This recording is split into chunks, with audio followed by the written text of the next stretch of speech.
Welcome inside the Hall of Fame. I'm Booker T, six-time world champ, two-time Hall of Fame. And I got the ring on today, guys. I'm fronting it. Got my man Brad Gilmore here with me as well. And we're getting ready to do it, man. It's Monday evening, y'all. And we getting ready to do this thing like it's supposed to be done. I want to thank all you guys out there in the chat, man. Let us know where you're from, as always, because we going all over the world. You feel me? All over the world today. But before we even get started, I must give my condolences. Friend of mine, Dale Wilkes, the Patriot, started back with him back in the Global Wrestling Federation. Won my first tag team championship, 1995, Stars and Stripes, the Patriot and Marcus Bagwell versus Harlem Heat, along with Sister Sherry. We go a long way. We rode a lot of miles together. We worked that ring countless times, and I just want to say it's a sad day. Even though I know it's been a couple of days, it's a sad day for me, and I had to mention Dale on the show today because I'm gonna tell you, I don't know anybody that's gonna have a bad thing to say about Dale Wilkes. He was a good dude. That's what I remember about Dale more than anything. Smile. Every time I saw the dude, he was always smiling. So I just want to say, Dale Wilkes, you definitely will be missed, and I will see you on the other side, my brother. Yeah, it's always a travesty when one of the guys goes, and Dale, I think, was 57, I believe, 57 or late 50s. 59, I think. 59. Yeah, 59. Yeah. Right. He was a couple of years older than I am, right? I'm 56. He's 3 years older. So he's 59. I mean, just obviously way too young, and that's the first thing that you think of. But Dale Wilkes as the Patriot, talk to me a little bit about, who he was as a wrestler, because the first time I saw Dale Wilkes was on an episode of Monday Night Raw, and he came out in the Stars and Stripes tights. He had a luchador mask on, and he came out to Kurt Angle's, what would become Kurt Angle's theme song. It was his theme song at the time, right? Yeah. And Dale Wilkes came in, and there's a guy named the Patriot, and he's feuding with Austin and Bret Hart on Raw. Like, he came in main event status. How good was Dale Wilkes? Dale was a solid worker, man. I don't think Dale had any holes in his game or anything like that. He could fly a little bit. His ground game was solid. The overall going out and knowing how to just tell a story. That was Dale. He could do that perfectly fine. That's why when he came into WWF back in the day, he came in as a star. He came in as a guy that was on top. I think injury is what kept him from actually, getting over the top. But Dale Wilkes was a solid baby face that the business, made money with all throughout the time. Like I say, Global Wrestling Federation, all the way up to the big leagues.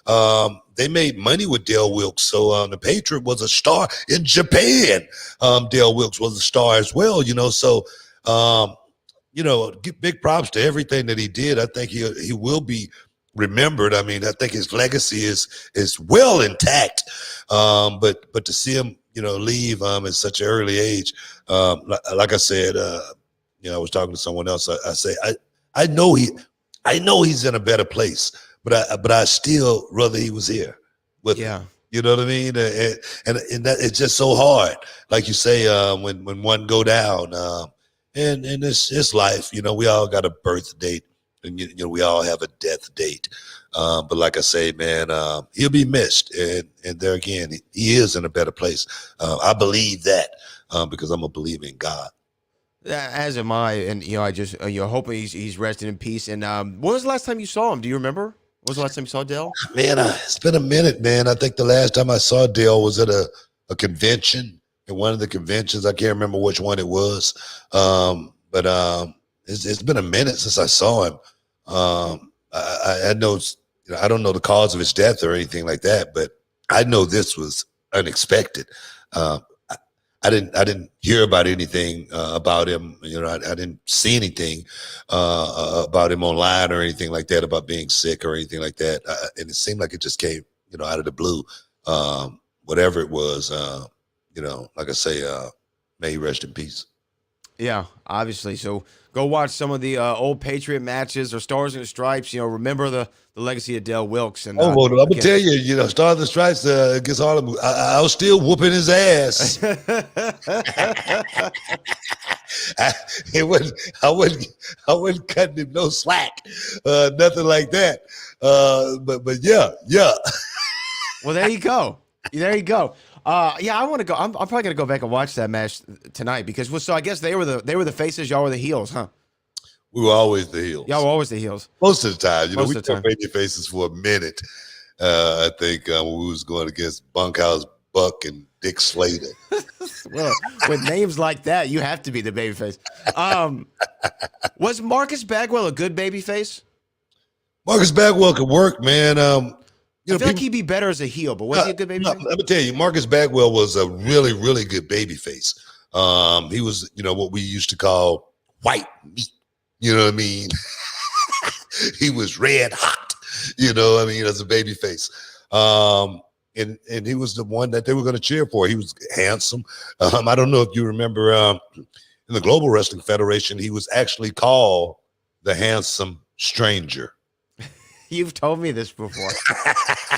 He wore a little mask like the Lone Ranger. That was it. No, and I'm gonna tell you, Alexander Bagwell, he got over with the girls. He's a good looking guy. I remember working Bagwell countless times. We had this one little spot that we would do tackle, drop down, leapfrog one time, tackle, drop down, leapfrog, get it again. That's wrestling term. You know what I mean? That's like the Matrix. You got to decode it,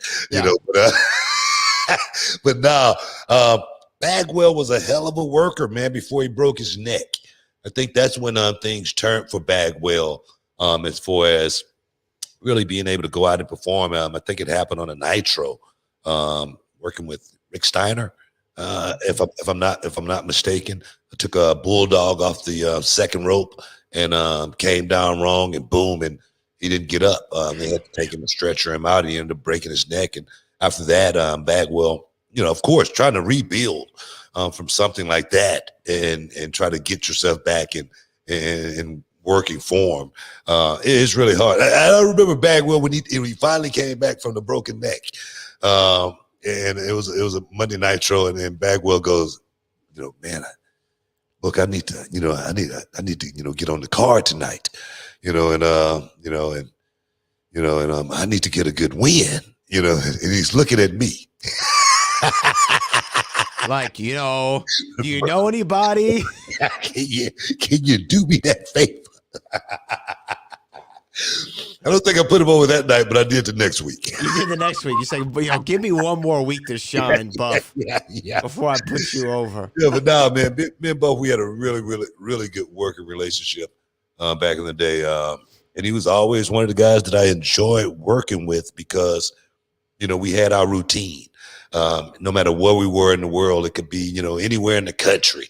And we could go out and perform and boom, hit those spots up until Tacoma, Washington. That's another story. And that was the last time y'all worked, right? Yeah, that was the last time Bagwell and I worked. Was in Tacoma, Washington. Yeah. Well, Monday night. At least y'all went out. At least y'all went out memorable. Got booed out of the building.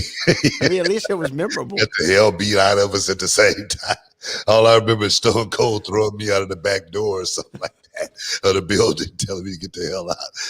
So it was a rough landing, shall I say? But I picked myself up. Yes, I brush myself off. As one does. Boom. 30 years later, man, 20 years later, two-time Hall of Famer. Guys, you in the Hall of Fame right now, getting your champagne wishes and caviar dreams. But right now, we got to take a quick break. Stick around. We'll be back in a minute. This is Booker T World Gym Arena in Texas City, the home to the Reality of Wrestling Training Center. It's a 20,000 square foot facility with more than 50 full-time students and wrestlers from around the world. Inside the World Gym Arena sits a 9,000 square foot venue set up for weekly shows. From up top, 1-2 moonsault, where our students showcase their skills in front of a live audience. What he's done here is awesome. He's created opportunity, and he's creating great talent, as you guys well know. In the back, a full weight room. 6 up. Complete with state-of-the-art equipment and personal trainers. There you go. Two more. A full staff and office personnel. One more. Running the day-to-day operation. We have interview sets for TV production, promo classes, quarterly combines. We evaluate progression and team building. Referees, commentators, ring announcers, and live television production. At the World Gym Arena, we don't just teach you how to become a professional wrestler, but an elite sports entertainer. This is Reality of Wrestling.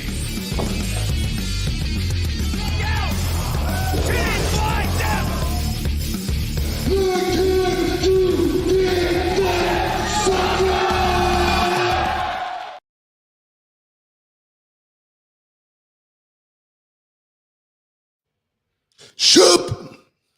Welcome back inside the Hall of Fame. What's going on, man? What's going on? You got something on your mind or what? No, I mean, look, I'm excited that we're doing the show here. And today, though, I don't know if you remember, today is a joyous occasion. Today is Booker T and Brad Gilmore Day in the cities of Friendswood and Austin, Texas. So I was just checking that out on Twitter. And, and it's good, man. It's good to be representing Friendswood, man. I mean, we it just, that's a pat on the back, getting the key to the city, letting the two Friendswood boys know, hey, man, you guys doing a real good job representing the F, and we're gonna keep on doing it as long as we possibly can. Repping the F, Book. You like that, huh? I love it. Hey, but I wanted to make sure that we get a plug in this Saturday, July 10th. We have live reality wrestling at the World Gym Arena. We're back, fully back, and I'll be in the building. You'll be in the building, obviously. We have a first-time ever match, Ruthless Ryan Davison taking on Warren Johnson, part of our main event. So, big stuff going down. Go ahead and get your tickets at realitywrestling.com. Just want to get that in there. 10,000 Emmett L. Flowery Expressway, guys, Texas City, Texas. Get on down there. We're coming off of just this past weekend, Diamonds Are Forever. And I must say, man, the ladies, along with our newest, hottest commentator, Brittany, man, the ladies, they showed up. And they showed out. What an amazing night of performances at Reality of Wrestling Saturday night. Diamonds Are Forever, all female show. And I tell you, man, I give my guys props all the time, but I told the ladies if the guys could come out and do as half as good as they did on Saturday night, man, we will be cooking with Crisco. You understand what I'm saying? Everything will be be hot at the end of the day, because what a show, man. What a show. Every one of the ladies that performed, they did a hell of a job, to the point to where I felt like I let them down a little bit in a few ways that I won't be doing ever again. I will be putting the biggest, the hottest, the brightest spotlight on the ladies that I possibly can going forward, because more importantly, they deserve it, man. They deserve to be literally front and center and headline. And I must say, female wrestling right now is the hottest thing in the independent wrestling world. The videos we put up for the ladies are 3 times better as far as views go than the men. So I tell my guys out there, my young guys, you better step up. You better start doing something. See, me personally, I wore the shortest tights I possibly could find. That's called, We didn't that's have called Twitter, average. man, but I wish we did. You know what I mean? But because I was trying to entertain the ladies as well as the men from a certain perspective. So guys, don't cheat yourself when it comes to going out and entertaining. And I say every lady on every lady on the card, Diamonds Are Forever, they rocked it to the point to where you're going to be hearing from some of these ladies here in the weeks to come. Stay tuned. Yeah, no, I mean, I got to watch the live stream, and man, it was just so cool to see. Not only, I mean, a lot of ladies we came from reality wrestling, and just see how when they've gone off, like someone like Hyun, who's been traveling around everywhere, and how far she's come to where she's like a ring general inside the squared circle. Lainey Luck and Promise Braxton, Roxy. Hyun actually is going to be taking a trip to the UK. Oh, the UK, okay. Yeah, she's going to be going to the UK for a couple of months. And that's huge. That's awesome. That is so big for one of the young stars in this business trying to come up, because I tell you, to travel down the road to get $50 here, $25 here, I've showed up and it's been a $10 payoff in $1 bill. You know what I'm saying? And you take what you can get, and then you find yourself like myself on a flight on my way to Japan. First time I've ever been on an airplane. So I tell you, the business it's beautiful. It could be plentiful, but do not get in this business thinking about that pipe dream and becoming famous. Because if that's your thought process, you won't make it past the first 6 months. You just will not do it. Yeah, and you can see the dedication and the love that see some of these ladies, like I said, Hyun kind of came in maybe a year after or 2 years after that I started there. So I've seen like her whole progression, and same thing with someone like Roxy. Man, she's so sharp to be. What is she, 19? 20? Yeah. Something like that. Yeah. She's so good. She's got her whole career ahead of her. So do all those girls. Promise Braxton, another one. Lainey Luck, another one. Rachel Rose. Everybody on that card I was thoroughly entertained by, and it's available for everyone to watch on this channel, Diamonds Are Forever. Yeah. Also, the best Bond song ever is Diamonds Are Forever. No, it is. That should have been the theme song. We wouldn't have been able to play it on YouTube or anything like that. We got flagged. But we could have played that off the air. And I tell you, Diamonds Are Forever is a show that's going to be going on now. We're going to be trying to do this thing once a month. Diamonds Are Forever. So that was just Diamonds Are Forever 1. We plan on getting the Diamonds Are Forever 50 before it's over with, and bring this thing to another level as far as female independent wrestling at Reality of Wrestling is something we're really going to invest in. We need you guys' support on it more so than anything. So if you see some clips of these ladies talking about their life in this business, coming up, the struggles, the ups and downs, the hard times of what this thing really is, listen to their stories, and I think you will be highly, highly impressed with what you're going to be listening to, because I tell you, this business is such a crazy business to where you can come into it just like, just say for instance, being one of the most depressed people in the world, and you're like, man, I don't know where I'm going, and then you find yourself in the middle of that ring and you go, wow, this is what I'm supposed, this is it, and it totally changes everything for you. Or just being around it, being, perhaps working behind the scenes, being a part of something.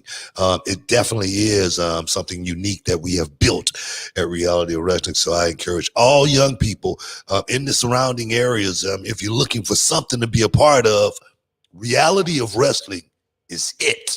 And I'm not just saying that because it's my company. I'm saying that because we're trying to create something. And my slogan is, we've said respect elders for years, and I say respect your young people because they are the future. And to build, what I've built over this last 15 years has been totally relying on young people to help me get it done. I never claim to be the smartest person in the room.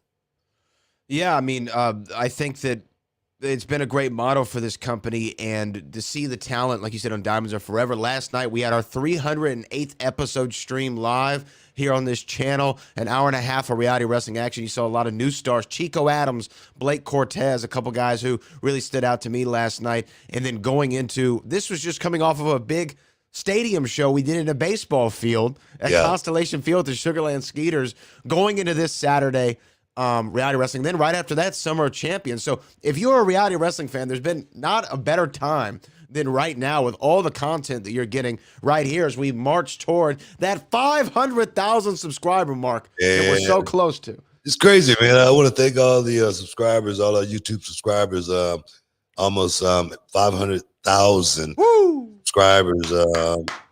That's really amazing, and it's, to me, it's humbling.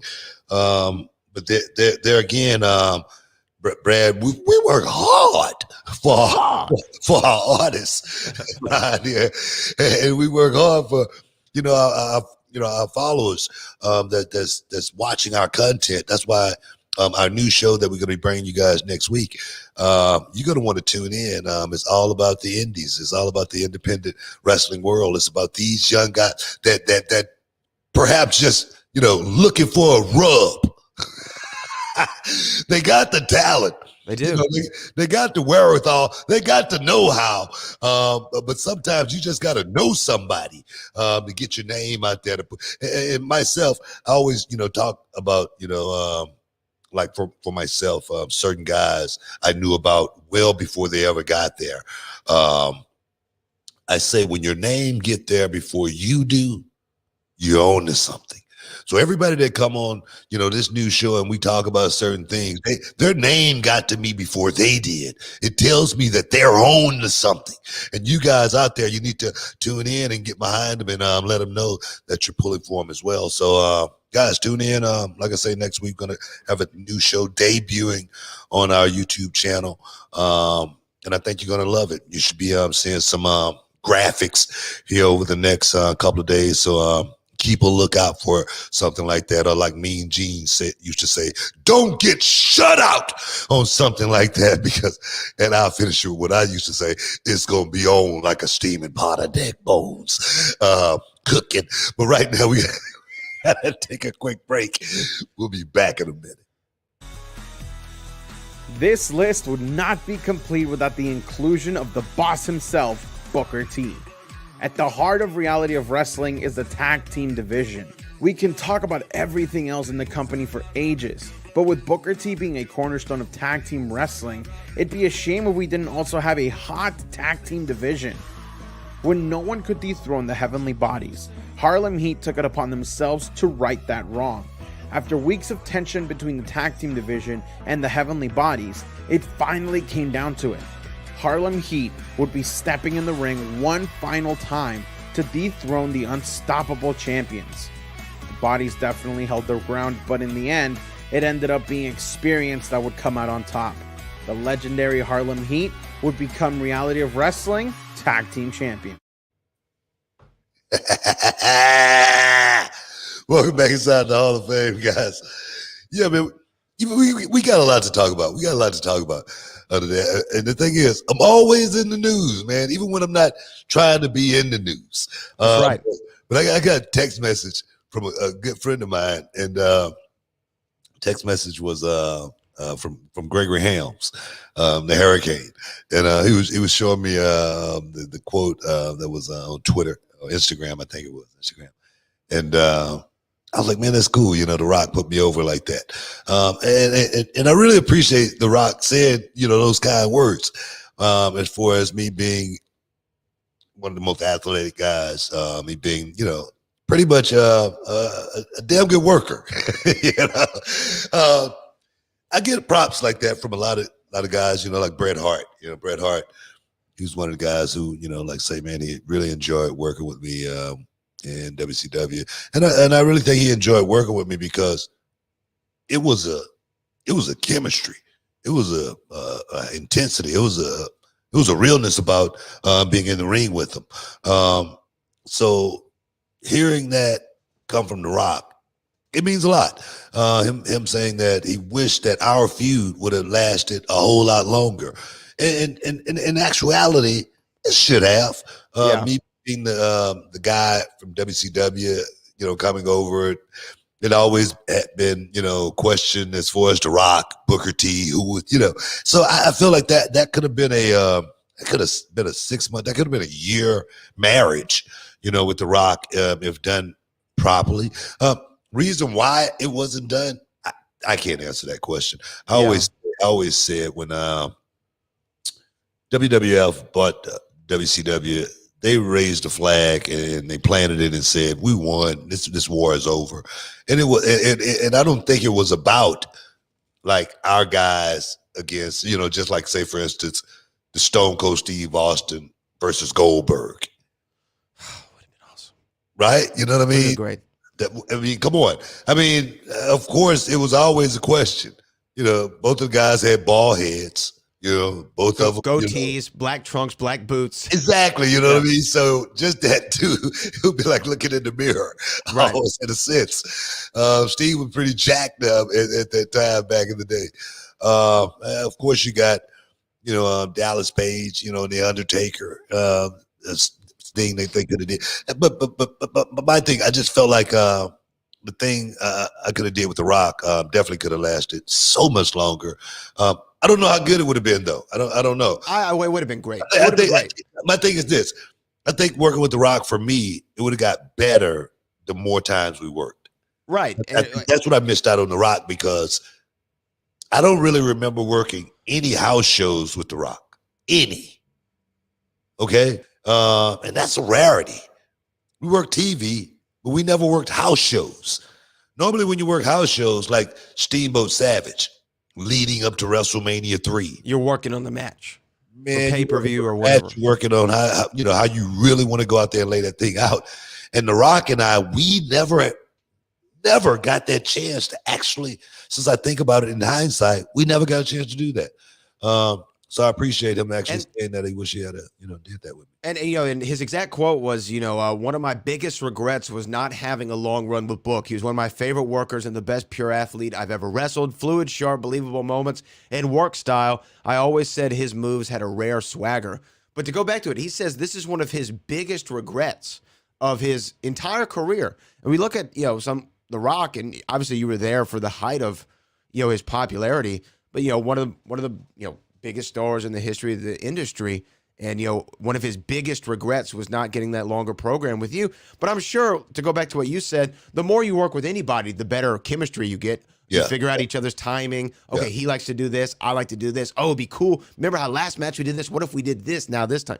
And building on past matches for storytelling purposes and psychology. I'm sure it'd been, just exponentially better. But I think that you're a little bit hard on your SummerSlam match. The SummerSlam match is great. I know you think you could have done better because that's how you're looking at it. But from a fan's perspective, which is what you say the matches are for, that was such an entertaining match. And for maybe I need to go back and look at it. Maybe I need to go back. You need to watch it again. That's a match I can honestly say I don't think I've never looked at it. You should watch it. I don't think I've ever looked at it. I don't think I've ever looked at it. Just because I don't know why. My thing is The Rock and I, we never really got a chance to become like friends. Right. We never got a chance to really like laugh with each other, like break bread with each other or anything like that. Right. I always thought he was almost, I wouldn't say untouchable or anything like that, but he was the WWE guy. And he was the WWE guy. Exactly. Right? And for me coming in from WCW, I gave him that respect. Okay. I did. I gave him that respect. Not because of anything other than, he deserved it. He was the guy there. And I would have expected, just say for instance, if the, hand was reversed. Yeah, exactly. You know what I mean? I think him coming in, it would have been somewhat the same, so, I don't know, but I really do think over a period of time, our chemistry would have definitely became something that was like uncanny, and we could have really went out and had that match that I could look back on and say, man, that was the match. You know, I really never got a chance to really have that match. And I was a great entertainer in WWE. I had a lot of good matches, but I just don't really remember that memory match moment where I look back on and say that was my WWE moment as far as wrestling goes in the ring, just because I became a total entertainer. Yeah, we got a super chat. Well, this is from Roland Curtis. Shout out to Roland with the $15. Roland says $14.99 to be specific. Well, this is what I said when Bianca and Sasha were first black wrestlers to main event WrestleMania. You and The Rock should have started at SummerSlam 2001 and ended at the WrestleMania 18 main event. Well, that would have been a nice long run. That would have been from August to March. That would have been, 8 months or whatever that is. Yeah. I was listening to Bruce Pritchard talk, and I remember. First of all, I'm sorry that you had to listen to that. No, I'm just kidding. Nah. Shout out to Bruce. No, it was actually on my documentary. Okay. And Bruce Pritchard said, we really didn't know if we was going to keep Booker. And looking back, on it, maybe that was maybe that was part of the plan. Maybe they didn't know exactly what they were going to do with me. Maybe they didn't know exactly where I fit in the equation. This guy could work, okay, but it's like I remember Ole Anderson telling my brother and I, okay, you guys can work, but can you draw money? And there's a difference, though. It's a huge difference. Big difference. And I think it was, I think still a question mark maybe was still beside me as far as, can this guy draw money? I think that's why they put me through so many different tests. When I got there, I had several different tag team partners. Everything totally changed from it being about me in the ring wrestling.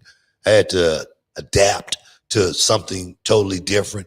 Me personally, I didn't mind doing it. Right. Because I was at that point in my career too, where I wanted to be on cruise control and I didn't have to go out and have a 5-star match every night. People don't realize how hard that really is. And you could be exposed sometime. So for me, I was enjoying going to work, working with Goldust and at Booker T at the movies. And, him and I would actually, sometimes we would look at each other and go, man, they actually pay us to do this. So, yeah, I didn't mind actually, the character building and changing gears when I went to WWE. Well, I think in some ways, Booker, your run in WWE is what made you a household name, right? I think that if you're a fan of wrestling, I think my longevity in the business is what made me a household name. Sure. I've been going I've been literally a part of people's lives every week since 1992. That's crazy. And that right there, I think my longevity, my career in WWE, finishing it off as King Booker and making that an iconic, character to where right now it's really hard for these young guys, and I'm sorry about that. I really am. Look, it's my fault. Okay, it's my fault. You take the blame. I'll take the blame and the responsibility for making all that happen. But yeah, people remember me from that character. But I think overall, the person, I always say it doesn't cost you anything to be nice to people, and people have, seeing me out in Kroger or HEB and run up on me, hey man, ain't you Booker T? And I'm like, yeah man, can I get a photo, selfie? Yeah man, what's going on? Bing, get them up out of there. It didn't cost me anything to make that moment happen for that kid, and that's the type of person I think I want to continue to be throughout. Especially right now, it ain't about me, man. Bad Buddy just kept me relevant here this year, man, and just put me right back on the map and everybody, you know what I mean? Soy me peak, you know what I mean? Stick around, guys. You're in the Hall of Fame. We'll be back in a minute. Don't mind me. I'm just doing what I'm supposed to do, putting the most impressive tag team the reality of wrestling has ever seen at the #1 spot. A tag team that was scouted and assembled by Booker T himself, crowned themselves as tag team champions on 2 different occasions, but the most impressive of them all is definitely their first championship win. Months prior to their win, Fly Def would attempt to dethrone the 3-time tag team champions Heavenly Bodies, but an injury to Warren Johnson's knee would be enough for the Bodies to keep the gold. After months of trying to earn another shot at the Kings, Fly Def would get that opportunity and they didn't let it go. It was almost like deja vu when Warren Johnson would again injure his knee after a chop block from Dustin, but this time he would not let it be the final blow.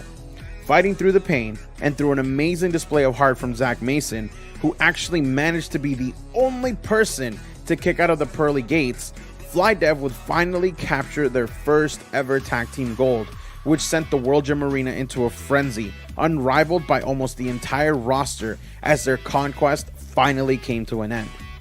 This win would catapult Fly Def into the tag team stratosphere for nearly 2 years in reality of wrestling, and become household names amongst the roster currently. What did you think of our list? Do you think we missed someone that should have been on this list? Let us know in the comments below, and we would love to hear from you, Ro Nation. Until next time, this has been Kirby Carry-On of Reality of Wrestling. We will see you on the next Top 5 list here on YouTube. Shub! Welcome back inside the Hall of Fame. Hey, I want to get something straight here. Positive vibes only says one of the best kings in WWE history. Definitely in the top 5 for kings. What the hell is he talking about? Are you kidding me? I want to know what king was better than I. I want to know.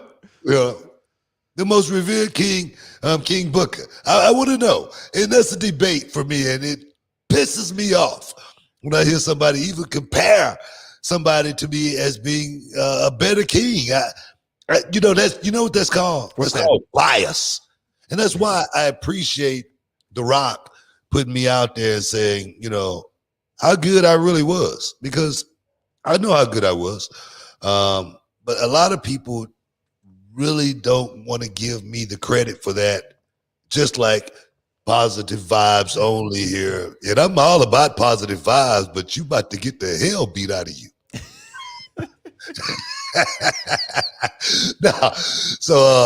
I was the best king. Undisputed. That WWE has ever placed the crown upon the dome. Well, let's go. Look, let's just go through the list. King Harley Race. Love King Harley Race. King Harley Race did a hell of a job. Great job. Being king. Yeah, okay. Jerry Lawler.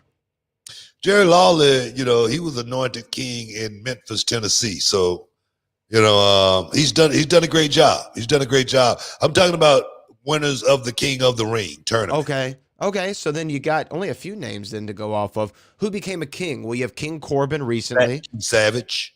You have Macho King Randy Savage. You had the King. You're the King of Hearts, Owen Hart. King Mabel. King Mabel. Sure. King Haku. Well, yeah, King Haku. Then Austin King had Austin. it. King Austin. Yeah. Billy Gunn, Edge, Ken Shamrock, Brock Lesnar, all one King of the Ring, but no one took the King gimmick from those names. I don't know, man. Fight Channel says King Booker was the best king, so you got to leave it to the people. I appreciate that. No, and the thing is, I know when people say, the best king, just say, for instance, is Steve Austin. They're a fan. They're a fan of Steve Austin. Sure. And that's just a biased opinion, because I, beg to differ as far as, just say, for instance, the walk to the ring, just say, for instance, the props, really drawing you in to Camelot, the SmackDown World, the SummerSlam games. That right there. I was looking at a deal just last week where I called Tazwell. Young Tazwell. This isn't about you, Tazwell. Tazwell. No, I mean, come on. Well, you and Austin were completely different in as far as the King stuff goes. I mean, I think only reason people say Steve Austin is because that was the night he came up with Austin 316. That's the bottom line because Stone Cold said so. But as far as being a king himself, he never did that. You know what I mean? He won King of the Ring, but he never. I don't remember wearing the robe. I don't think he ever won the robe. I don't remember him ever holding the scepter. I don't remember any of that. I don't remember. I don't remember Stone Cold Steve Austin. People treating him like he was royalty. I don't remember that. I don't remember that. I don't remember King Austin going to Buckingham Palace. I don't remember that. I remember the beef eaters bowing down to King Austin. I don't remember John Cena kissing the feet of King Austin. I don't remember Bobby Lashley kissing the feet of King Mabel or King Austin. I don't remember that. We appreciate the super chats, man. Let's get to him. Let's get him in, man. Let's look at him. This is from they got to say about this. This is from the Mad Monk ATL, Atlanta's own. Mad Monk ATL, baby. Sorry about them boys, man. Hey, don't even talk about it. Them boys, man, they went down hard. That boy, Young Trey in the house. Hopefully it'll be better next season. Yeah, but go ahead. Where do you rank your first title reign as far as significance for the African American community? My favorite was Ron Simmons, but now it's Kofi. So where do you rank? Where do you rank your own first title reign? I guess is what he's asking. Well, I mean, I rank my title reign pretty high because one thing about my career is I'm like self-made. All right. Right. Nobody, I didn't have any cliques or any buddy systems or anything. My brother and I, we came in at the bottom rung. Okay. And I worked my way from the bottom rung in the South. Okay. In WCW, all the way to the top of that company, to the point to where not only, did I win my first World Heavyweight Championship, in that company, but I closed the company down as the heavyweight champion and the United States champion. My legacy is well intact, even though a lot of people really don't talk about it as much as they should. Maybe because they say, well, WCW is going out of business. There's always going to be something, and people want to say, but I know it was a whole lot of guys in that company that they could have put the belt on, that they could have put in that position, but they put me in that position. And not only it was a great moment, it was great for my career as far as catapulting me to the next level because I deserved it more than anything. I never called in sick. One thing about being a champion, it's easy to go out and have the matches, and do that part and sign the autographs at the arena. But being champion outside of the arena at the same time, on sales, going and, having to, do, ticket sales, whatnot, go to the corporate, sponsored stuff, to make everybody happy, stuff that you honestly, don't see from an outside perspective. I did all of that. I remember J.J. Dillon. He was came from WWF and he came to WCW and he was an office guy. And J.J. used to call me on a regular occasion. Hey, Book, I got this for you. Hey, Book, I got this for you. Hey, Book, I got this for you. I got a saying. I'm always available when I'm available. Okay.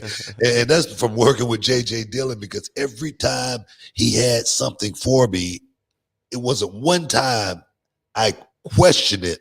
I just said, hey, what do I got to be? And, when is the tickets going to be here? That's what professionals do. And that's what I did from day one in WCW. You're not going to hear about any stories about Booker T in the nightlife, or any stories about Booker T not, being able to perform because of whatnot. You're not going to hear any of those stories. Right. Booker T was always on time and ready to go to work. Still to this day, that's what I'm all about. Hey, man. Well, look, you just said the word right there. So to answer your question, Mad Monk, a pretty significant reign. And I guess from what you say is like, you closed the company down. That's pretty crazy. It's pretty crazy. You were the last guy. And coming in as a part of a tag team that, I don't know, that they probably didn't have a whole lot of hopes for, right? I mean, hey, maybe this could be a new, good heel tag team we can run for a little while or whatever. And then Harlem Heat becomes the most decorated tag team in the company's history. Yeah. Then you become the most decorated singles competitor in the company's history. I mean, I don't think you could have gone back to 1992 and put money on that. You would have been like negative 75,000 to 1. Right? That would have been a good bet. It would have been a good bet. It would have been a great. No one would have ever saw it. The fact that you did it, it does make your entire, to go back to this, where's your first world title reign as far as significance? It's really, where does that whole, 8 years in WCW, what did that do for not only yourself, but for, as Mad Monk says, the African-American community of wrestlers, right? That 8 years, like you said, no incidents, no arrests, no DUIs. Oh, Booker didn't make the date today. Oh, he got into a fight with a fan at a convention. None of that. You're showing up, dressed to the nines, what you're supposed to do. It was all purposeful, I know, but that was significant for the entire community, and you really, blazed the trail. Oh, you know what? That's the way I look at it, and a lot of people don't look at it that way. But I know how hard it was coming up as a brother in WCW at that time. No one had gotten an opportunity like my brother and I, had gotten at that to that point. But we created our opportunity at the same time. It wasn't something that just, organically happened. It didn't happen by osmosis or anything like that. We put in the work. It was not a slippage of the banana peel. And next thing you know, people was like, behind Harlem Heat and on the Harlem Heat bandwagon or anything like that. It was a method behind every part of the madness for me to make it to a certain level in this business. And that's why I talk to young people, make it to a certain level in life. Don't think you're going to slip on a banana peel and find yourself at making six figures, okay? It ain't going to happen. Guys, you're in the Hall of Fame. Stick around. We'll be back in a minute. Because he wasn't a trained actor by any sense of the imagination, but he did come from the world of entertainment, from the pro wrestling aspect. Did you find that him working with him on set in the scripted format, did he take to that well, or did it take a little extra direction? He did eventually. I was nervous about going with him because he had never acted before, and when he came in and did the audition, I had him read a scene, and I couldn't really understand what he was saying. He was perfect for the part, but it was like impossible. And I said, Andre, this is going to be like a 15-week thing. You're going to be around. And he thought that he had to do 3 pages for 15 weeks. I said, no. You're throughout the whole script. This is just one scene. You're in the whole movie. He says, I do it, boss. And I went, oh, no, I don't know if I could do it. So what I did is I taped his entire performance. I put it on a cassette, and I sent it to him, and he listened to it over and over and over again. By the time he got to the set, he had it down. He had it nailed, and he was so good, because I thought, I'm going to have to loop everything. I'm going to have to replace his dialogue, But he was I didn't have to change a line, and he was perfect.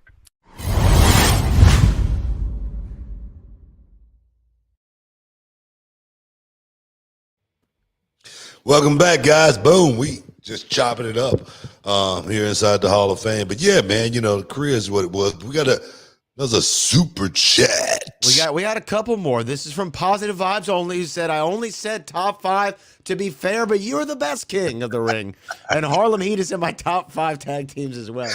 He's not going to give you one on the tag. I appreciate that. Harlem Heat top 5. I appreciate that too, because I say top 5 as well. I always go with the Rock and Roll Express, at number 1, and the Midnight Express at number 2. And, Harlem Heat round number 5, something like that. So I appreciate that. I did see that WWE top 50 tag team list that we were talking about last week. Yeah. When I went and read it online on the WWE website, they had a section of honorable mentions, right?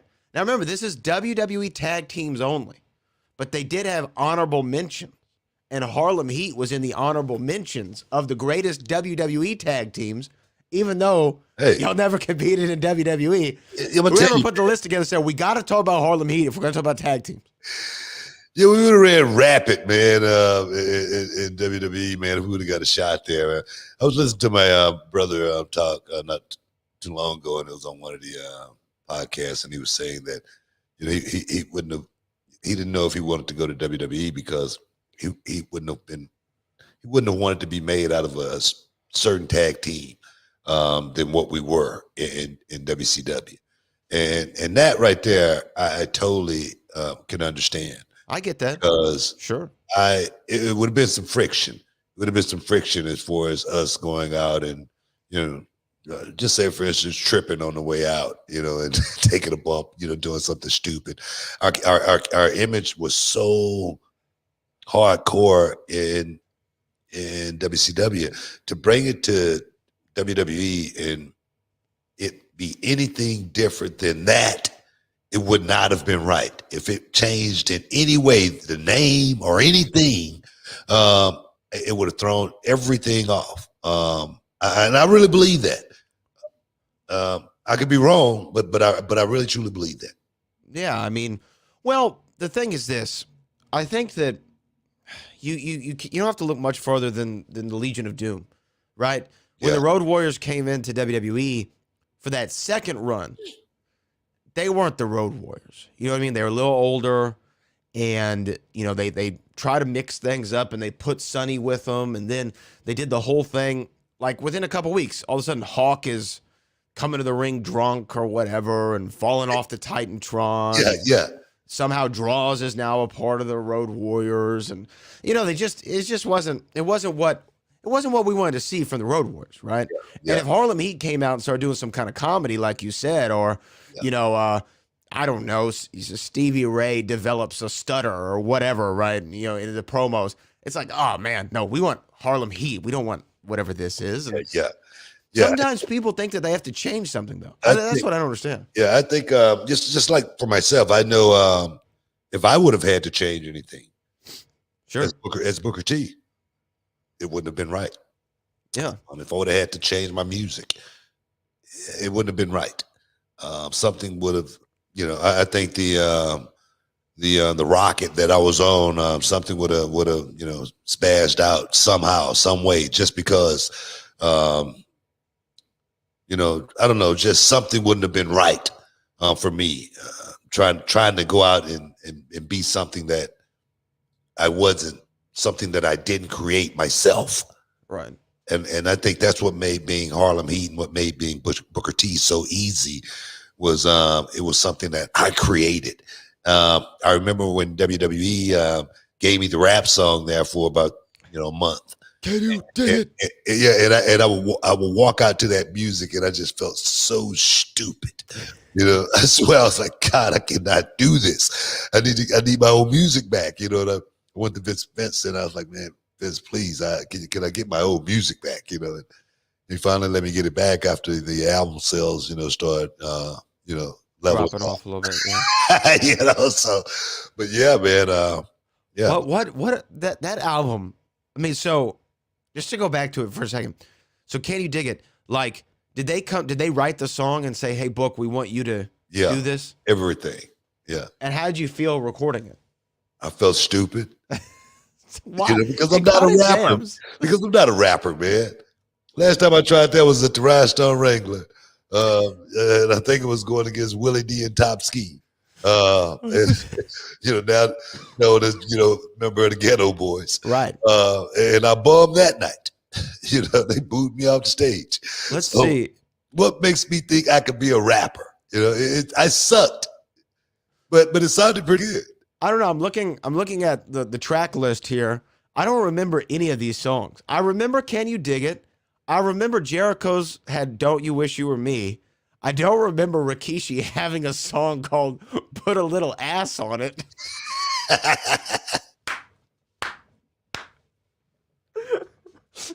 How did that one go? Oh, no, you got to work within the parameters, man. You know, that's part of the gimmick. So it goes, I got a great idea. Put a little ass on it. No, man. You know, I but have to back hear that. then, I man, have to hear that. they were trying everything, man. Everything, you never know. I mean, we had so many fans back then, and they were buying a little bit. You could put something out like that. Just say, for instance, you sell 1,000,000 of them. Just say, for instance, you sell 500,000. That's bank. That's bank that you didn't have out for, people like myself going in the studio playing rapper. But you haven't seen it since, right? You haven't seen it since. Right. It let you know how well it worked out. Michael Bruce with the $5 super chat. Booker, can you talk about Goldust and Rock promo? Looked like you wanted to laugh so hard through the whole thing. Thank you for entertaining me. Man, I tell you, those promos with Rock and Goldust, it was almost like, you guys are too young, but I used to watch this show called Cabernet. And the Carol Burnett show. It used to be this guy named Harvey Korman and Tim Conway. And they were, guys that played on the show. And I was like Tim Conway that day because he would be known for always breaking. He was known for break character. And he would laugh, as he sang his lines. and that's the way I was doing that. And the thing is, you can actually see it. And I think that's what's really good about it, opposed to us, doing something really stupid and trying to act like his, not. I think that's was the beauty of being able to go out and capture a moment like that and make fans remember it because they want to laugh with you. You know what I mean? They're like, man, you look at him, he's about to laugh, man. They're almost about to laugh, and they are laughing. So those moments are rare for me, almost breaking character. But every time that I would break character like that, I knew exactly what I was doing, and it was something that needed to be done to give that moment. I don't know, I don't even know what word to use for it. Make you see it a little bit better for what. Yeah. It is. Yeah. Yeah, I mean, to me, like Jimmy Fallon on the Saturday Night Live would always, crack during, a performance. Jerry Seinfeld, you could always see him smirking in the show because he was enjoying what he was watching. I mean, even on camera. And I think that, like you said, as an audience member, it makes us enjoy it even more. Yeah, Bill Maher is good too at that. Oh yeah, exactly. Yeah. Oh man, he's laughing like he's trying his best not to, but you just can't not do it. You gotta laugh sometimes. So for me, those moments were, like I said, they made you understand what the moment really was about. Yeah, we have one more super chat here from the Mad Monk Atlanta. I was a fan of you and your brother as the Ebony Experience. I was really young, but I used to stay up and watch wrestling on Saturday nights. I believe it was the USWA. Is where he saw it was actually when we were there. It was called the Global Wrestling Federation. Yeah. Man. The Ebony Experience, Booker T and Stevie Ray. Man, what a beginning in the business. Having so much fun doing something I never imagined or dreamt of doing in my life. And it was just, man, I swear, man, when I look back on it, it was like a dream. It really was. It was like a dream that I was a part of, but it was real. Every day I had to teach myself to go, wow, am I really doing this? Because I had watched wrestling on television since I was a kid, since I was born pretty much in Louisiana, going back and, sitting with my grandfather and watching, Haystack Scalhoos and those guys back in the day on the black and white. And then, growing up in Houston and watching Houston wrestling. And I never imagined you can do anything you want to do in this life. You really can. You really can. It's up to you how far you go in this life, because there again, in the hood. Right. I believe Book may have froze on us for a second. So we'll wait for him to get. There he is. There you are. You froze on me there, Book. No, I think you froze on me, man. Or maybe we froze On on each my other. end, you froze. You know, so you froze. So hopefully, nah, man. But you can be whatever you want to be in life. And I'm a living example. I'm living proof. So do not let life beat you up. You got a talent. You just got to find out what it is. You know, for me, I thought I was going to be a stripper. We're in the Hall of Fame. We'll be back in a minute. Hey, what's up, guys? It's Booker T, 6-time world champ, 2-time Hall of Famer, and this is for all up-and-coming professional wrestlers, male and female. You want to know the ins and outs, the do's and don'ts. You got a question, I got the answer. If you want to know how, join my masterclass. Go to realityofwrestling.com for all the information, starting on Thursday and every Thursday after that, guys. Don't miss out. Don't get shut out. And I know you can dig that.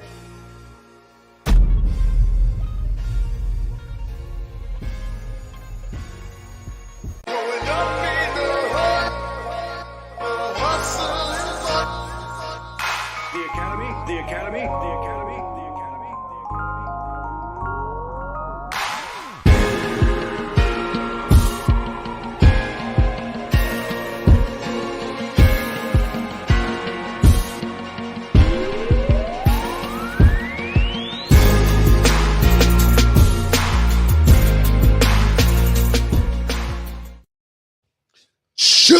Welcome back inside the Hall of Fame. We got some super chats, man. Yes. Let's get to them, man. Let's get to them. Let's get to them right now. Let's do it.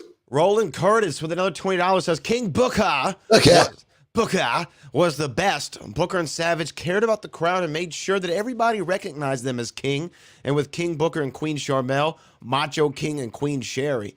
But Savage could not beat Hogan for the world title. Yeah, Macho King. Hey, you know what? You know, I'm gonna tell you.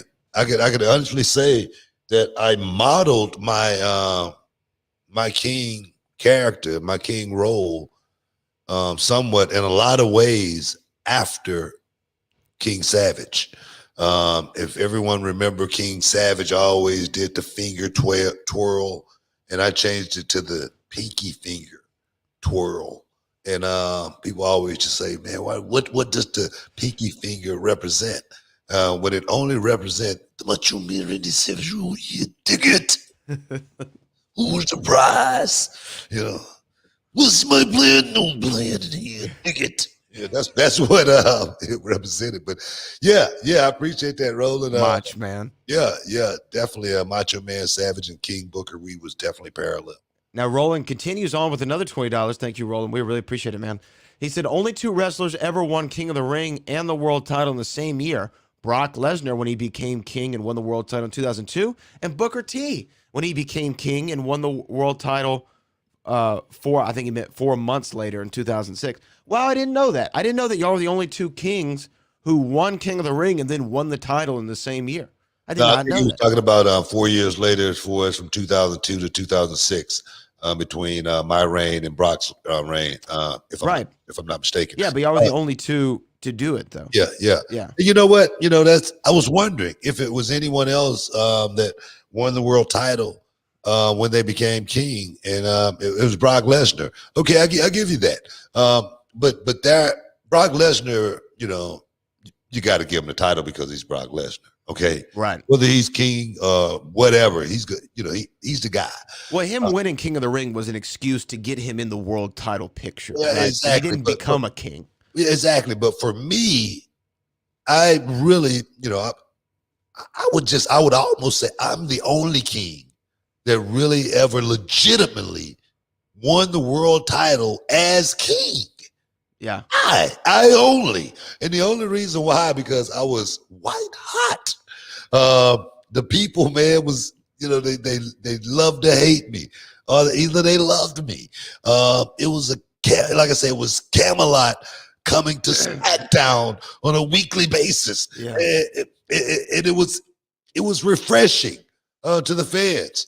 Getting a chance to see Booker T in a different light, getting a chance to see a character develop out of the air.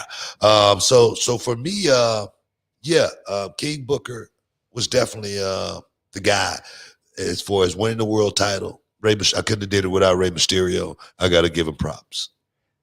Got to give Ray props at all time that you can give Ray props. But there you go. I didn't know that. That was an interesting stat. Thank you, Roland, for those super chats too. By the way, Yeah.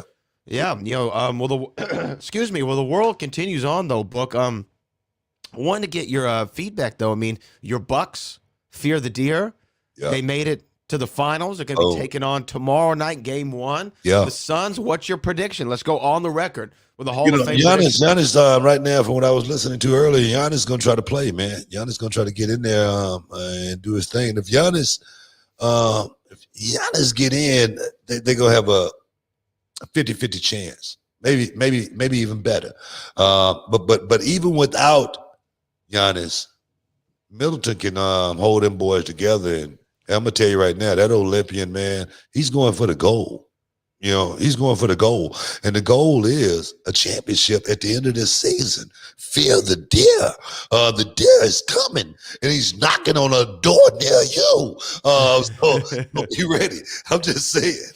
You know, I think that with Giannis, here's the thing though, in that Atlanta game, the last one, Game 6, they looked actually a little bit faster paced and a little more fluid without Giannis. Yeah, they did, but still, you need Giannis in there just clog up traffic. Sure. But I tell you, man, I thought he broke his leg. I did too. Man, that thing looked like it was bent as far as it could go. It looked like freaking arm bar in the UFC or something. That's how bad it looked. And I tell you, for him to be able to go is definitely going to be, it's going to be heroic for him to step up. As it was for Trae Young to try to get in there and say, "Man, I'm here." I just Let me try. Bench, and you know what I mean. Yeah. Put me in the game, coach. So I don't know, man. I don't know why I'm pulling for the Bucks over the Suns, but because I have no invested interest or anything like that. But I do want to see the Bucks win, man. Feel the deal. You know what I mean? I'm getting. So what do you got him? You got him in T-shirts. I'm getting one of the T-shirts, man. You got him in 6, 5 games. You think it's going to be a sweep? Is it going to go all the way to 7? How do you see it? Well, I'm gonna tell you right now, though, man. Chris Paul, the brother, playing like a young man. He seemed like he found the fountain of youth all over again. And for me, I'm not. I'm not betting against the Suns. Okay, Sure. I'm not saying the Suns, won't go out there and win. I'm not saying the Suns won't go out there and sweep.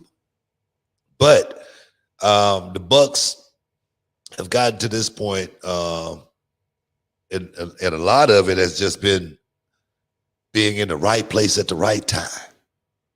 You know what I mean? They got to the finals though. You said the name earlier. They got to the finals because of Chris Middleton. Well, That they man put that team on his back. as well as the Nets dropping everybody getting hurt. Yeah, and like I say, being in the right place at the right time. People may say they're not the best team, but hey, they there. They're there. Championship. So I don't know, man. Like I said, I just want to see the Bucks. They've never won a championship. What, 49-0? Yeah, I think 0-49 or something like that. Yeah, well, they last were in the finals with Kareem. I'm talking about as far as championships. They're like 0-49 as far as winning. Oh, I guess. And I don't know. You know better.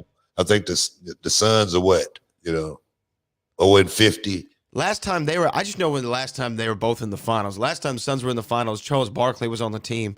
Last time the Milwaukee Bucks were in the finals, it was Oscar Robertson and Lou Alcindor, who became Kareem Abdul-Jabbar. So like I said, I think it's been a minute. Both of them, I think 0-49 and 0-50 as far as they get it. So I'm like this here, man.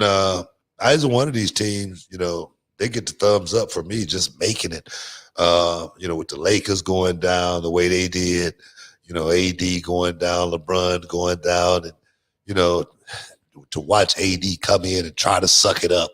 It's just everybody's falling apart, right? And even Chris Paul was injured in that series, remember? Exactly. Yeah. Then he got COVID. Oh man, it's nuts, the way What did you think? What did you think though in that last game with Phoenix and the Clippers when Patrick Beverly just shoved Chris Paul to the ground? You know what, man? You can look at Patrick Beverly and tell, something ain't right. Something's off. when you a grown man and everywhere you go, your mama with you, it is a problem. Patrick Beverly can't go on a date without his mama going. And I ain't lying, man. That was such a punk move, though, man. It was. No, it such was. a punk move. And the thing is, I don't know what's going to happen to him, or if the league is going to, I think they're going to suspend him for the first couple of games of next season. Well, the thing is, he need more than that because Chris Paul was defenseless. Yeah. And then I don't know if you ever been in a car wreck before, but to get whiplashed the way he did, that's almost like when Paige, the wrestler, Paige got kicked in the back, and then her equilibrium, everything went off. She couldn't control herself. It wasn't as violent as that, but it was close. So whatever happened to Patrick Beverly, he deserves it. Yeah. It was just there's no need for it. He just was frustrated that Chris Paul was dusting his ass off. You know what I mean? And he just shoved him to the Paul ground. walked by him, and I can understand Chris Paul walked by him. Take your ass home. Get on out of here. And he got hot about it, But come on, bro. Look, man, people hate on Chris Paul, but that man put up 41 points in that game. Chris Paul, man, he had that little step back and that little side step, the jumper working, bro. And it was like the Chris Paul of old. And I tell you, man, Chris Paul won a championship and he won it bad. And I'm gonna tell you right now, he's got a hell of a squad around him to actually get it done. Will they get it done? That's the question. Because as of late, everything that I hear, as far as from my sources, everybody is got the same feeling, and that's fear. The deer, they coming right at you, coming right inside of your television screen. They coming hard, especially if that boy Giannis happen to find his way back on the court. It's gonna be hard times for the Phoenix Suns, man. And that's just the way it be. Like a great wrestler back in the day, Iceman King Parsons used to say, "It bees that way sometime. Have mercy." You're in the Hall of Fame. We'll be back in a minute. And your question for the win. In The Insider, Al Pacino's character works on which TV show? Is it 60 Minutes? And your winner! The Movie Trivia Schmodown, the most competitive movie trivia league in the world. It's MMA or boxing. It's like you want to see the two best scrapping it out. Vincent D'Onofrio. 2 points. Movie release date. Wow. Danny DeVito. That's correct. You mother! Rising sun! And your winner! Championships, factions, the best in the world play here. I'm ready to schmo down. Throw down with the schmo down.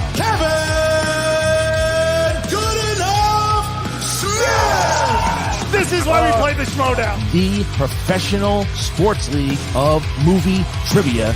This isn't bar trivia. This is the Movie Trivia Schmodown.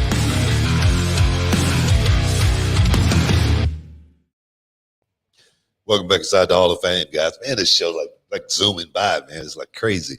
But thank you everybody for the super chats coming in today. But Brad, do we got any more super chats? Let's look real quick. I think I cleared all the super chats that we had. Yeah, those are all the super chats right now. Let's move on. Let's move on because there's a couple of things I want to get to before we cash out today. Take it away, book. Of course, Zelina Vega. She's back. She's back. It was rumors that Zelina Vega was, making a return to the WWE, and the rumors were true. It was rumors Samoa Joe was making a return to the WWE, and the rumors were true. What do you think about Zelina being back? And the thing is, should she have ever, left? Should she have ever been gone? No, I mean, cutting Zelina Vega, I think that you and I talked about on the show. She was one of those rare, all-around talents. She had it on the mic. She has the great look. She can work inside the squared circle. She was just a good character and presence on the show. And I don't think that she should have ever been cut. And I'm glad that she came back. She came back, and she came back in a good spot. They're putting her in her featured position, Money in the Bank, ladder match, pay-per-view. First pay-per-view back in front of fans, if you don't count WrestleMania, but just back in the normal schedule of things, in front of the fans in a ladder match. She could go out there and win it all. She might be the one to go out there and win it all. I don't know, but I think that having her back only makes that SmackDown women's division better because it's a thin roster over there on SmackDown as far as the women go. There's only like 6 or 7 women over there in general. Yeah. So to add another face to the mix, and that face being Zelina Vega, I think it was the smartest decision. I love that she's back. You know what, man? I don't know why is that as far as the division go, because I don't know. You remember not too long ago, I was saying that, it's not a competition as far as, Raw and SmackDown anymore. It was a competition between the men wrestlers and the female wrestlers. Right. Remember that? Yeah. Because we had so many females coming up and really putting a stamp on going out there and being really, really good. I say that, and coming off of this show we just had this weekend when nothing but females, they understand the storytelling more than anything about the business, So for me, having someone back like, Zelina Vega, somebody who knows how to go out there and make your, bells, ring, knowing how to, make you feel a certain way when you see her walk out to the ring. I think there again, I don't think she should have ever, gotten a notice or anything like that. I know business is business, but someone like Zelina Vega, you want her on your roster. You want her in that, in that locker room with all the ladies, because more importantly, there again, when there's not a whole lot of them that we're highlighting, we know we can highlight Zelina Vega and we can get some numbers there. No doubt. I've seen the Instagram photos. Okay. Because she's always posted. Just that alone for me. You got a massive online following. Come on. That's what I'm, look here. See, that's what I'm getting at here. I hear you. Thinking about something else. No, thinking about I don't know what you were talking about. No, well, I'm trying to get you to go where I'm going. But I'm right there. Okay. But now she's got a great following. And for someone like me, I'm thinking about, I need her on my team. She looks great. And I'm glad she's back. Yeah, and look, I pulled up the SmackDown women's roster here, and there's not a lot. You got Bayley, Bianca Belair, Carmella, Liv Morgan, Sasha Banks, Sonya Deville, Zelina Vega. 7. Sonya Deville, you could take her out. Yeah, she's not really even wrestling right now, is she? No, she's not even wrestling. 6. That's 6. Yeah. That right there. And it's, they got I don't know what happened. But I know they got a lot of, women in NXT. It's kind of hard to fuel that brand and keep that brand going with female wrestlers. If you bring them all to the main roster, totally understand that. Yeah. It's hard to, work them back and forth in between because that doesn't look proper at all. I don't know. I think, I don't know. When NXT went from being a farm league and turned into a monster, that's when things kind of changed for perhaps the women wrestlers and the young guys coming up, because they all became superstars overnight. Yeah. That is a challenge. I'm sure that you have to balance. Like, we can't take too much talent away from NXT, because then what are we going to do on Tuesday nights live on the USA Network? We got to have stars over there, right? So I think that's why you haven't seen guys like Finn Balor come back up to the Raw or SmackDown, or Adam Cole or anybody along those lines, because they need people on NXT. Well, a guy like Joe come back and he goes to NXT. Yeah, exactly. Yeah, but like you said, Zelina being back, that's great for the SmackDown and all. It's great for the show. It's great for the show. No, look here, it's all about the ladies, man. Speaking of another lady, Sha'Carri Richardson, Olympian, fastest woman in the world. Yeah, man, how bad is this? For her brand. being suspended for banned substance. That substance being marijuana. She's out of the Olympics. What do you think about that? I mean, it was marijuana. Okay. Yeah. Of course, she did something wrong. But do you think she should have been banned from the Olympics for smoking a joint? No, personally, do I think so? No, I think it's silly. I mean, I don't think that marijuana is a performance enhancer by any stretch of the imagination. Most sports leagues now in the United States aren't even testing for it anymore, the NBA included. I think the NFL is easing their policies on it. So for me, I think it's silly. Now, at the end of the day, it's the Olympic Committee. It's their rule, right? Oh yeah, IOC is good. IOC, I understand. So if they have their rules, they have their rules, and I think that's the most unfortunate thing about it. Because if it was me, I'd say no, they shouldn't ban her at all. That's the most ridiculous thing I've ever heard in my life. But at the same time, if I know it's a rule, and I break it for whatever purpose it is, I do know that is it's a possibility that there could be repercussions for breaking that rule. I think that's the only unfortunate thing. Should the Olympic Committee look at internally and say, should we still have this on the banned substance list? I think that this might start that conversation. Yeah. So that could be a positive that comes out of it. Yeah, I do think it's unfortunate. Didn't help her though. Didn't help her. It doesn't help her. It doesn't help her. I think it's unfortunate for her. It's an unfortunate situation all the way around.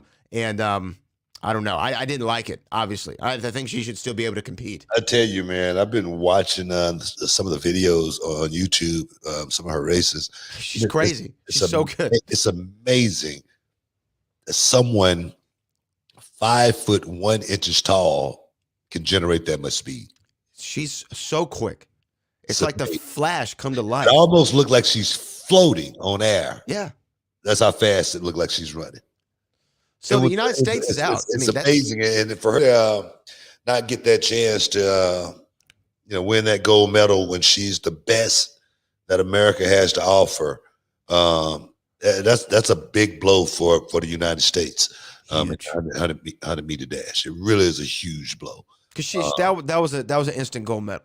Instant gold medal. 100 meter, 200 meter, instant gold medal. And for her to not have that chance to actually do that because of a dumb mistake. I don't know what was she going through, but she needs to give me a hit. You know what I mean? Pass the blood, man. It was one of them type of deals. I think she should still be able to compete. I really do. I mean, someone go out there and tell me how it enhances her performance. How does it make you any faster? You know what I mean? Unless it makes her faster by running to the kitchen for some snacks, I don't know exactly the performance enhancer it is. You know what? I can't sit here and say marijuana shouldn't be looked at as a banned substance. Just because it gives you a high, and that high can be interpreted in certain ways. A lot of times it can be interpreted the way you want it. So therefore, just because you smoke it, perhaps it may not actually physically do anything to you, but your mind is being tricked to believe that it's working for you in a certain way. Do that make sense? Yeah, you're saying it could have a placebo effect on you. Exactly my point. Maybe you're thinking that you feel better, so therefore you can push yourself a little harder. Therefore, you can run a little faster. I see. I could see that. I could see that. Exactly my point. But do you think though in 2021 we should still be having this conversation at all? No, you know what I mean? No. I think that conversation right there is a legitimate conversation to have. Because a lot of gym rats smoke a joint before they go work out. Because they put them in a zone, makes them feel a certain way when they got their earphones on and their shades on and they blocked everybody out. They wouldn't feel the same way if they didn't smoke that joint. So the placebo effect is real. So I'd say that's the one thing that it kind of. I hate to, put it in those terms. I see. But I can only be real. I'm just being real. Yeah. Well, like my thing on it too is this. I'm like the president. I smoked it, but I didn't inhale. Well, that's not the only thing that he said that Was he referring to the? Never mind. Let me not. Let's not go down that path. I just think that it's unfortunate. It's unfortunate for her. At the end of the day, it's unfortunate for the country that she didn't get to compete on our behalf. Hopefully, they will take a look at this policy in the future. At the end of the day, she did break a rule. I understand that. Like, I get why they felt like they needed to punish her, but I think that hopefully they could have looked past this one. Tell you something, man. What's unfortunate is, damn it, we done ran out of time. We got to get up out of here. I want to thank everybody in the chat, man. All the super chatters. We appreciate you guys, man. All you guys hitting us up from around the world. As well, Bradley, as always, man.